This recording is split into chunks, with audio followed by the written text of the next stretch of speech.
The home of a Macon music legend is a growing community resource, expanding its spotlight to the surrounding Pleasant Hill neighborhood. We're talking about the Little Richard House, of course. Under the management of the Macon Bib Rec Department, new exhibits are giving visitors a chance to learn more about Little Richard and a heart of the community that he called home. I sat down with the museum leader for more details. Thanks so much for staying with us. As we continue to celebrate Black History Month, we're stopping by the childhood home of the architect of rock and roll, of course, that's Little Richard Penniman. Joining us to talk about it is Rose Person. She's the community liaison for Macon's Little Richard House. Thanks so much for being here, Rose. I have not actually been by there yet, but what do visitors find most surprising about this house once they tour it? Absolutely. So we at the Little Richard House and Resource Center, we welcome people from all around the world, right? We've had visitors from Germany, Sweden, Spain, and people know Little Richard for, his musical genius, for his electrifying stage presence, and for that high-pitched falsetto, woo, right? But what most people find surprising to learn about Little Richard after they've toured the house is that he was actually a minister of the gospel of Jesus Christ. He was an ordained minister. In fact, he abandoned his rock and roll career in 1957 at the height of his career to pursue ministry. Well, that's really neat. Yeah. And as I understand it, there's something new at the museum too. Can you kind of tell me about that? Something new. So we always try to have something new at the museum, but no, currently we have a Pleasant Hill exhibit, and Pleasant Hill is such a resilient, culturally rich neighborhood.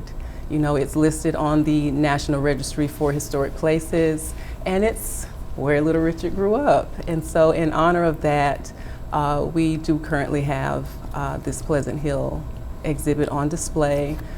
We have heritage and legacy photos, mostly courtesy of the Booker T. Washington collection. And how does sharing the Pleasant Hill story kind of add to your museum and the story that you tell there? Oh my goodness. Well, Pleasant Hill will forever be connected with the Little Richard House. It's a historic house.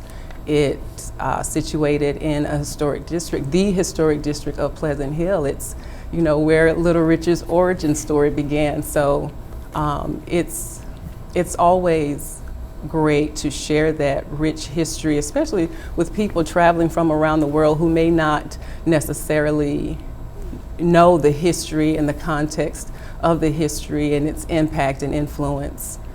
So it's beautiful to share that piece of history.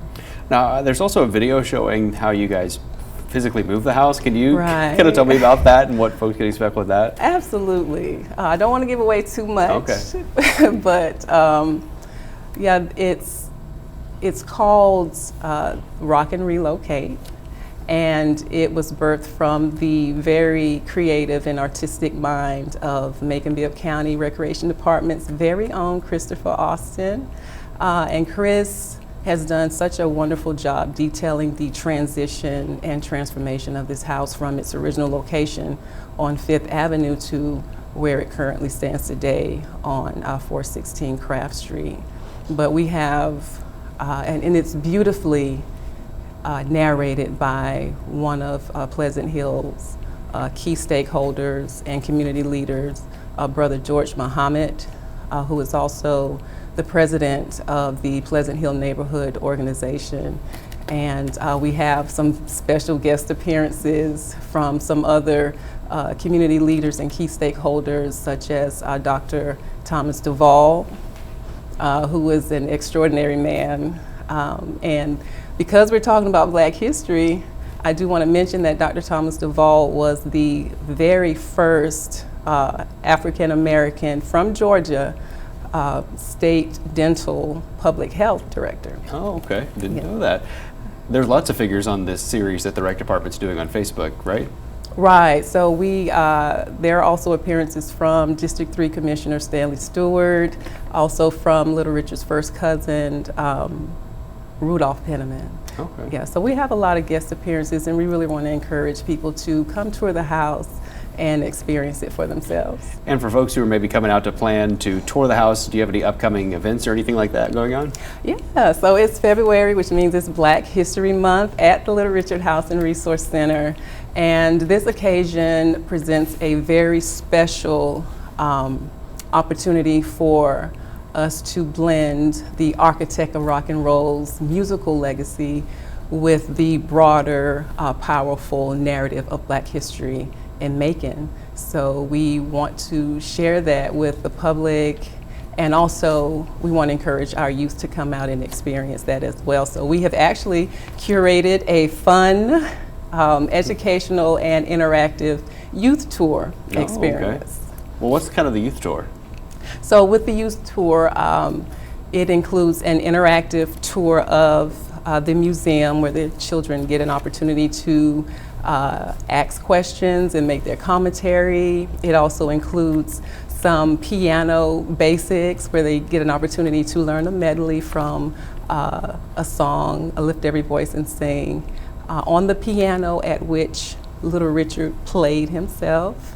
There'll be arts and crafts, puzzles, games. So it's going to be a fun experience, and we want to encourage youth groups, middle school, elementary schools, and after-school programs to come out and enjoy the experience. Sounds like a lot of folks definitely need to put this on the destination list for this month. And Absolutely. If you want to go stop by the Little Richard House, it's open for you to learn about history, of course, both about Little Richard Penniman and the Pleasant Hill community that he grew up in. The hours are Monday through Friday from 9 to 6, and it's located over at 416 Craft Street here in Macon.